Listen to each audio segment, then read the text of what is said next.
सांसों की जरूरत है जैसे, सांसों की जरूरत है जैसे, जिंदगी के लिए बस एक सनम चाहिए, आशिकी के लिए बस एक सनम चाहिए,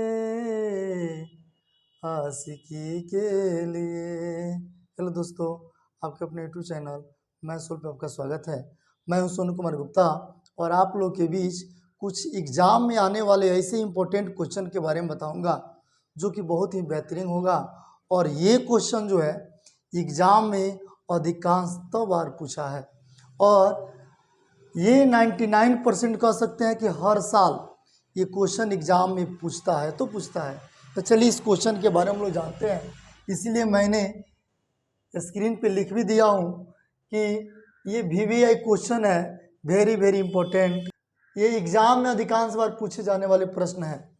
ये क्वेश्चन क्या है? क्वेश्चन ये कर रहा है, सिद्ध कीजिए कि √2 एक अपरिमेय संख्या है। सिद्ध कीजिए कि √2 जो है एक अपरिमेय संख्या है या नहीं, इसी के बारे में हम लोग जानेंगे और इसको सॉल्व करते हैं। बाबू ये कह रहा है कि सिद्ध कीजिए कि √2 एक अपरिमेय संख्या, तो इसके जस्ट विपरीत हम लोग मान लेंगे कि √2 एक परिमेय संख्या है। परिमेय संख्या है। इसमें थोड़ा लैंग्वेज होगा क्योंकि जब तक लैंग्वेज नहीं लिखा जाएगा तब तक समझ में नहीं आ पाएगा। चलिए लिखा जाएगा। माना कि √2 एक अपरिमेय, माना कि √2 एक परिमेय संख्या है, तो √2 बराबर a बटा b, जहां a तथा b एक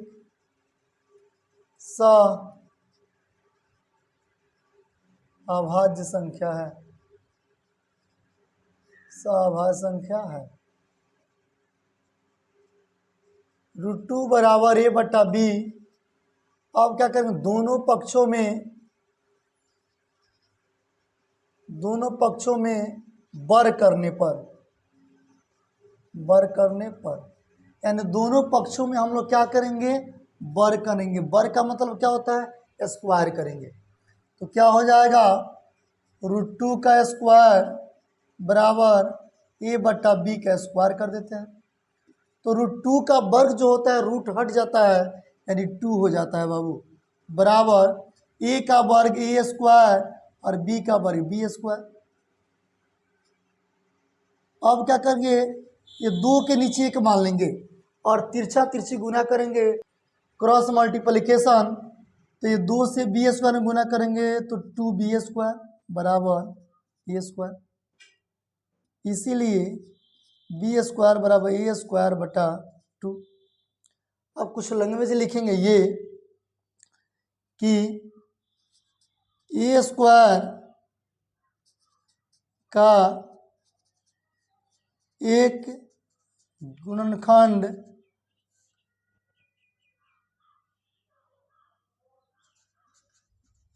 दो है, तो a का भी एक गुणनखंड 2 होगा। ये हो गया। अब क्या करेंगे, पुनः देखिए, पुनः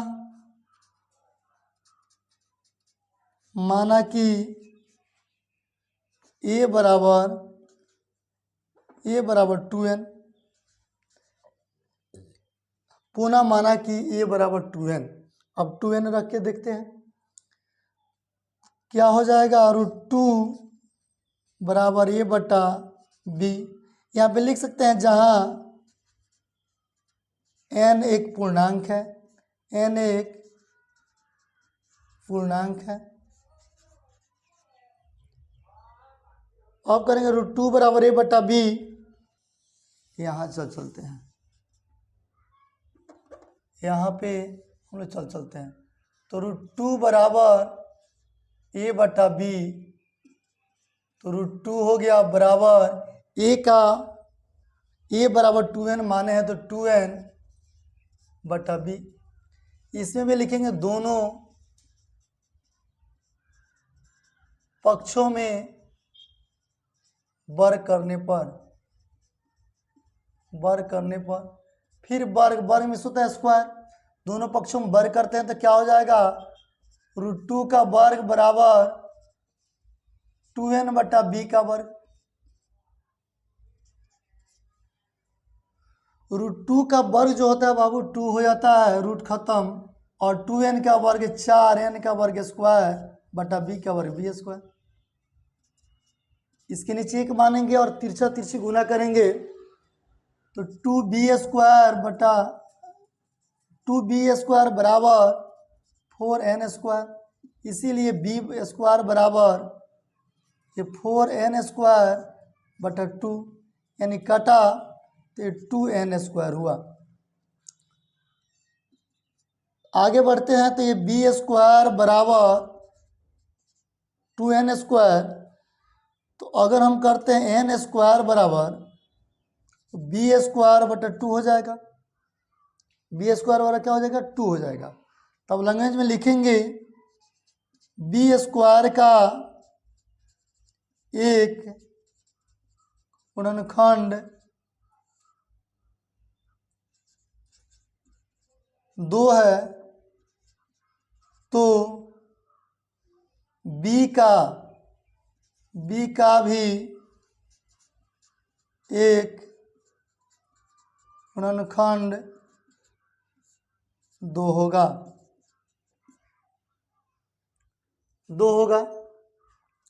कुछ यहाँ पे लैंग्वेज लिखते हैं, नहीं हटेगा, ये हमारा क्लियर हो गया। अब लिखेंगे अर्थात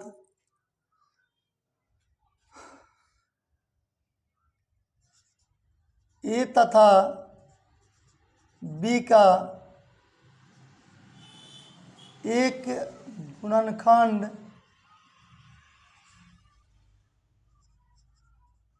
दो है जो हमारा मानना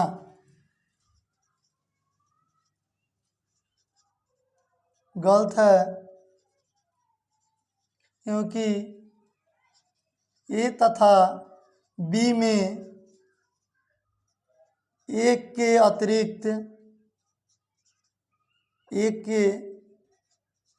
अतिरिक्त कोई उभयनिष्ठ गुणनखंड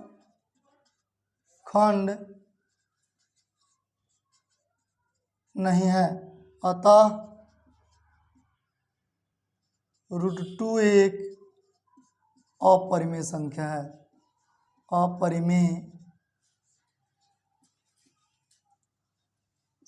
है, अतः